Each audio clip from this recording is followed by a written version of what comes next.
I want to just spend one more second on this Nina Farnia, Albany Law School professor. This is where I went to law school. Legal historian, sure, Nina, sure. Scholar of critical race theory, that's a contradiction in terms. Focusing on the role of modern imperialism in U.S. law and politics. I'm ashamed that my alma mater hired a woman on that. Modern imperialism in U.S. law and politics. What the hell is she doing there? What is it? That's not a thing. That is not a thing that you should be teaching in law school. She tweeted out in response to the mass murders, "Long live the Palestinian resistance and people of Gaza, tearing down the walls of colonialism and apartheid. As the Biden administration builds more walls at U.S. borders, the people of the world are rising up and tearing walls down. The Palestinians are a beacon for us all." A beacon. Now, she's talking about Hamas. They are Palestinians. She's talking about Hamas. They're a beacon for us.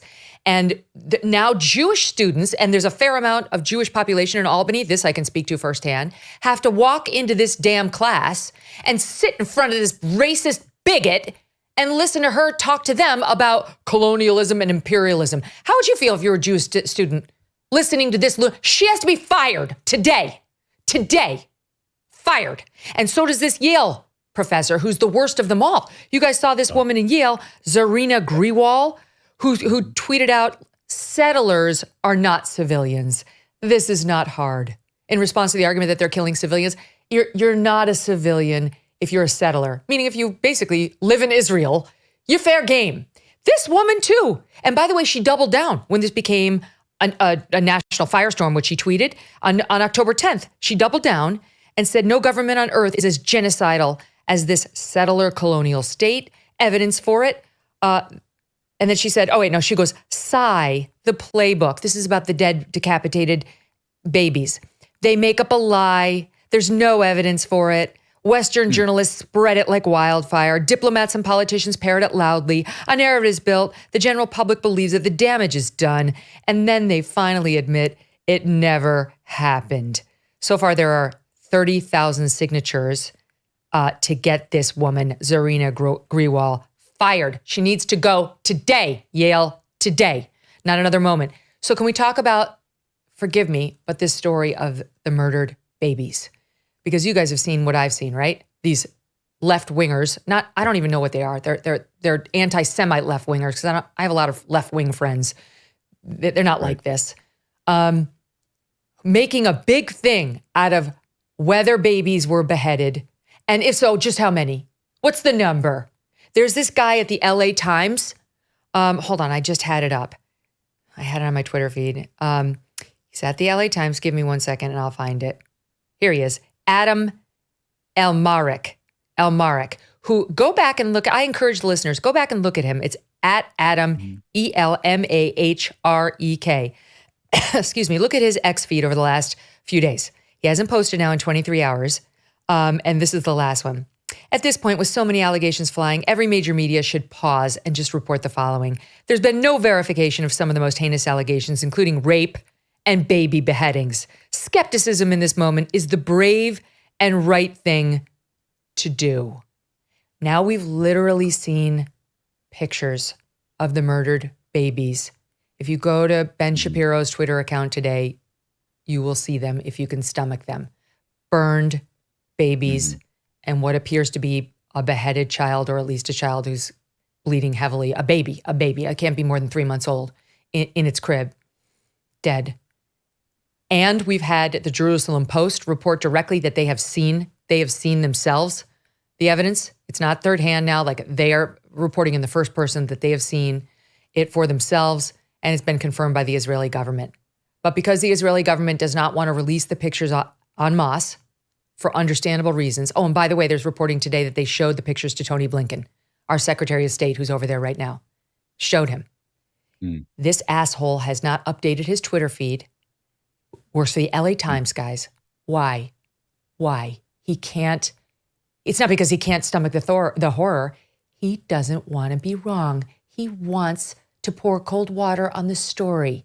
Why? Because the guy's obviously a raging anti-Semite. Smug, I'm sorry, but there's no other conclusion. It's absolutely disgusting.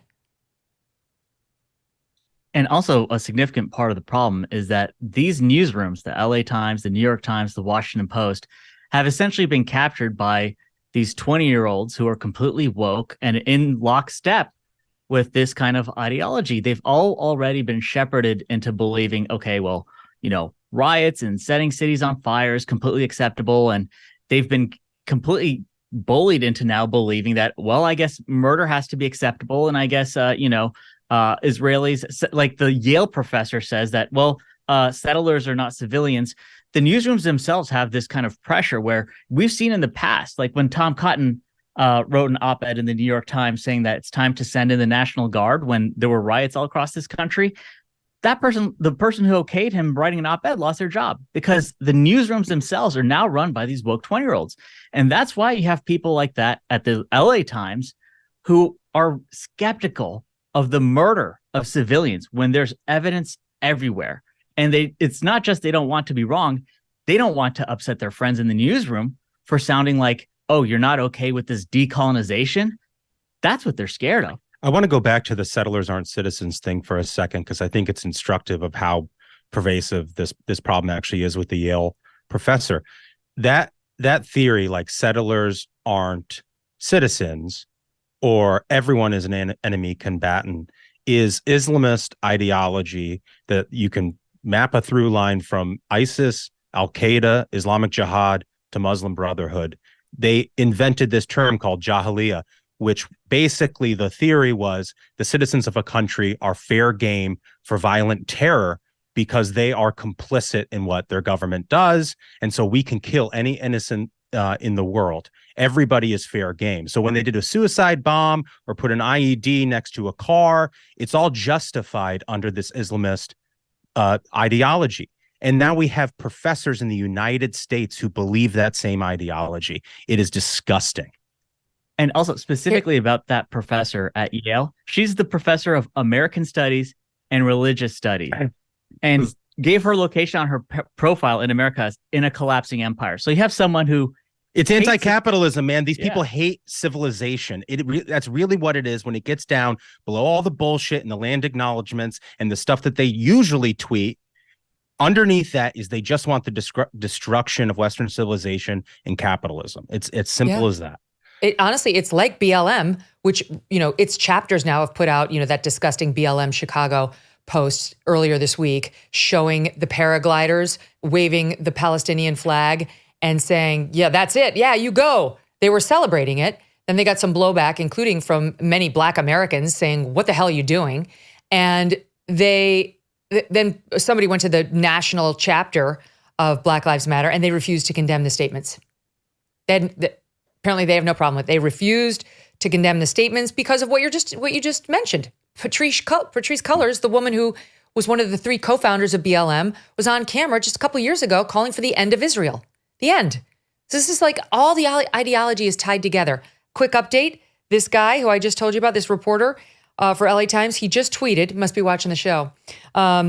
Confusion persists over the Hamas beheaded babies reporting. CNN now saying confusion persists. CNN now saying an Israeli official has walked back the claim. That's not true. I've been following this closely. No Israeli official has walked back the claim. One guy said, I'm not going to release the pictures and I'm not going to get into the numbers. That's it. He did not walk anything back. And by the way, we have an IDF soldier who's first person reporting, not to mention Secretary Blinken, but forget all that and stand by. Then he says, meanwhile, the Jerusalem Post says it has seen the photos. Okay, so yes, they have. You might want to consider looking at them yourself, LA Times reporter, because Benjamin Netanyahu is now tweeting them out. Benjamin Netanyahu is now tweeting out the photos of the bloody dead babies. That's what it's come to. These insane lunatics. And honestly, now this asshole's going to go back to his Twitter account and say, well, I don't know if it was 40. Well, was that baby actually beheaded? Or did it just have its neck slit so far to the back that there's something wrong with these people. They're walking amongst us. These people in the LA Times newsroom are working with this asshole. They're like, and many of them are Jewish. Now they have to go to work next to this guy. This is insane. It is insane. It's absolutely disgusting. And, there's this guy on Twitter, Adam Rubenstein. I don't know if you follow him. I encourage you to do it if you don't. But he put it very, very well. He said, I think if your best argument is that the dead babies were only murdered, not beheaded, you've not only lost the argument, but also your mind. Guess what costs Americans about $11 billion a year? The flu season, which is now. Kids get sick and they miss school. Parents miss work and then get sick too. Now you can add in COVID, whatever variant we happen to be on. That is where EnviroCleanse comes in, the new science in home air purification. EnviroCleanse captures and destroys flu and COVID viruses from your home, plus bacteria, toxins, mold, and allergens. EnviroCleanse technology is so powerful, it was chosen to purify the air systems on board Navy ships and subs. EnviroCleanse helps keep our servicemen and women healthier. And EnviroCleanse is the only home air purifier that promises you and your family better health by helping clear your home of cold, flu, and COVID viruses. We got you a 10% discount. To try it out if you like, go to ekpure.com and use promo code Megyn. That's promo code Megyn at ekpure.com. Hey, thanks so much for watching. If you like what you just saw, hit the subscribe button for more clips and full episodes.